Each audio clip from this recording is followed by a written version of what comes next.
Bismillahirrahmanirrahim. Assalamualaikum warahmatullahi wabarakatuh. Halo sahabat IAI Persis Bandung semuanya, apa kabar? Semoga selalu dalam lindungan Allah Subhanahu wa Ta'ala. Oke teman-teman mahasiswa semua, tonton video ini sampai akhir, apalagi buat kamu nih yang lagi ngerasa galau, misalnya lagi bingung potensi diri apa nih kira-kira yang mau dimunculkan.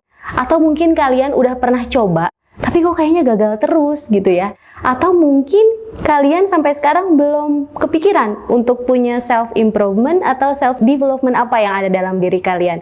Nah untuk itu, kalau buat teman-teman mahasiswa yang ingin tahu tips dan triknya, tonton video ini sampai akhir ya. Teman-teman tahu nggak bahwa 75% dari populasi atau penduduk Indonesia saat ini dikuasai oleh anak muda. Wah, Masya Allah. Artinya kalian nih para mahasiswa itu sudah masuk usia masa muda ya, anak muda.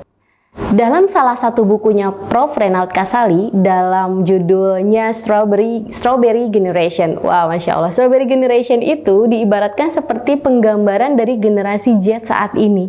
Itu merupakan salah satu neologisme dari bahasa Tionghoa sebetulnya, yang diartikan bahwa strawberry itu kan analoginya tuh gampang layu ya, gampang tidak segar gitu ya. Itu identik dengan karakteristik, menurut buku ini, karakteristik Strawberry Generation itu adalah cenderung manja, cenderung malas belajar, malas bekerja, dan sebagainya. Nah, kira-kira kalian sebagai anak muda, 75% dari penduduk Indonesia mau termasuk generasi strawberry kah? Oke, untuk itu tonton video ini karena saya akan memberikan tips dan trik bagaimana kalian bisa mengembangkan potensi diri kalian secara maksimal. Oke, untuk itu saya akan memberikan definisi terlebih dahulu tentang potensi diri menurut Dr. David Yenanti, yaitu merupakan suatu kekuatan diri dalam diri seseorang yang bisa dimaksimalkan. Apakah itu memang sudah terwujud atau belum? Apakah memang sudah dimunculkan atau belum dimunculkan?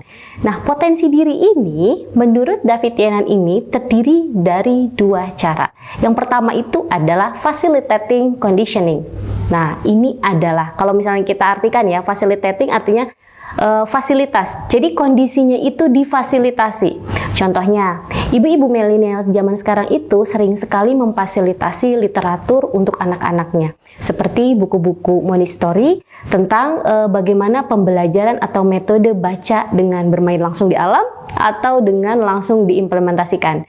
Nah, atau mungkin orang tua yang banyak memberikan fasilitas terkait dengan musik, dengan seni, atau dengan sekolah alam misalnya, tergantung dari ketertarikan mereka. Nah, itu artinya adalah bagaimana potensi dimunculkan dengan difasilitasi. Lalu yang kedua, ada istilahnya adalah enabling conditioning. Enabling conditioning ini adalah kita dengan sengaja mengarahkan potensi diri kita dengan sesuai yang kita inginkan. Contohnya, misalnya, kalian punya ketertarikan pada dunia pajak gitu ya, atau mungkin akuntansi, atau mungkin cita-citanya ingin menjadi editor gitu. Nah, artinya kalian akan mengarahkan diri kalian untuk mengikuti pelatihan seperti brevet gitu ya, brevet pajak, ada brevet A, B, C gitu, dan lainnya. Lalu juga misalnya kalian punya ketertarikan pada ilmu komunikasi. Kalian akan memberikan atau mengikuti pelatihan-pelatihan seminar yang berkaitan dengan public speaking misalnya. Artinya kita mengarahkan dengan sadar potensi-potensi yang ada dalam diri kita dengan hal-hal yang sifatnya bisa mensupport dengan kegiatan-kegiatan atau dengan pelatihan-pelatihan. Nah, namun dengan hal-hal tersebut tentu kita harus mengetahui apa saja yang bisa kita lakukan dalam diri kita selain hal-hal tersebut. Yang pertama adalah yang paling utama, kita bisa mengidentifikasi diri kita. Identifikasi itu seperti apa? Identifikasi tentu kita harus bisa belajar masuk pada diri kita, paham gitu ya, menganalyze. Setelah menganalisis, kelebihan kita apa ya? Kekurangan kita itu apa ya? Artinya ada proses reflection juga di sana gitu. Artinya sebelum kita terjun langsung, kita harus paham tujuannya itu terarah atau tidak. Tujuan yang ingin kita capai itu possible atau enggak. Itu adalah ciri kita bisa mengidentifikasi diri kita dengan menganalyze, terus juga kita bisa reflection. Sebelum jauh ke sana, kita juga harus paham bahwa kita sebagai manusia punya hal sistematik yang disebut dengan dikotomi kontrol. Apa itu dikotomi kontrol? Dikotomi kontrol itu adalah bagaimana kita paham sesuatu yang bisa kita kontrol atau hal tersebut tidak bisa kita kontrol. Contohnya ya, saya berikan analogi. Misalnya nih, kalian keluar rumah, terus kendaraan kalian nih bannya itu pecah gitu ya, atau bannya itu sudah tidak bisa digerakkan lagi gitu ya karena ada paku atau dan lainnya.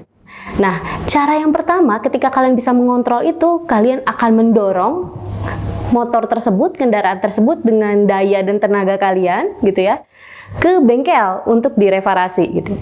Tapi kalau ada yang tidak bisa mengontrol, artinya oh ya saya akan menggunakan Gojek online lah gitu kan. Atau mungkin dengan hal yang lain, ketika kalian mengambil resiko lebih, kalian akan bawa tetap motor tersebut dengan gas, tetapi sebetulnya resikonya lebih banyak. Itu adalah ban kalian akan lebih lebar lagi bolongnya gitu ya, atau mungkin ban itu akan rusak secara permanen. Nah, itu artinya kalian paham bahwa kalian punya kontrol dirinya sebatas apa. Tujuan kalian dengan kontrol diri dalam diri kalian itu bisa mensupport potensi tersebut atau kondisi tersebut atau tidak. Nah, itulah yang dinamakan dengan potensi diri ya. Mudah-mudahan teman-teman yang nonton ini bisa mengambil hikmah dari video yang saya sampaikan dan bisa mensupport apapun yang sedang kalian optimalkan saat ini. Oke, mungkin itu yang bisa saya sampaikan. Mudah-mudahan video ini bisa bermanfaat. No labeling, no stereotype kalian tentang Strawberry Generation ya. Mudah-mudahan kalian bisa menjadi generasi yang bisa diandalkan. Wassalamualaikum warahmatullahi wabarakatuh.